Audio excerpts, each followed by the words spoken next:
Charles de Foucauld is a saint that many of us can relate with because he spent most of his life trying to find his vocation. He was orphaned at just 6 years old and raised by his grandparents. His grandfather was in the French military, and Charles went to the military academy where he joined the cavalry. After several years traveling with the military, he decided it really wasn't the life that he wanted. So he quit, became an explorer, explored parts of North Africa, especially Morocco, and there he became a little disillusioned with the life he was leading there. He had a reputation of being sort of a wild person, sort of a partier, and he met several Muslims in North Africa who were very devout and very dedicated to God. Charles de Foucauld was inspired by their example and started to think about his own relationship with God.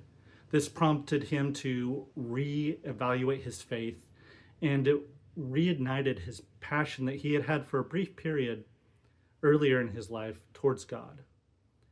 He spent some time going to different religious communities. He was ordained a priest, even though he still wasn't sure that's what he was meant to be. Eventually, he decided that his calling was to go to Algeria and to found a new community there. So he went to rural Algeria. No one followed him. He was there by himself. But he felt in his heart that this, finally, after all these years, this is what God had called him to do.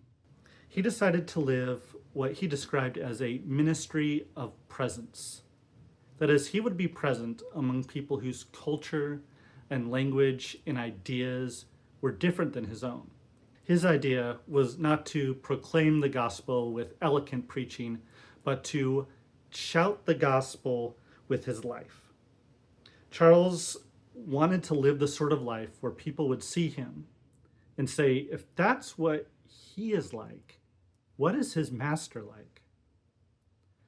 Charles de Foucauld lived there for several years, and he was shot and killed by bandits in 1916. The Roman Catholic Church considers him a martyr. He was officially canonized just a few years ago. He was added to lesser feasts and fasts in the Episcopal Church just a few years ago as well.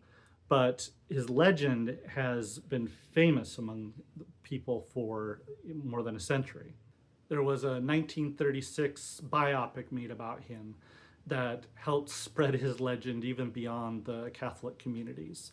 He's had postage stamps made of him in France. His idea of ministering with his presence and with his example and with his life has created an ideal not just in that small community in rural Algeria, but across the entire world.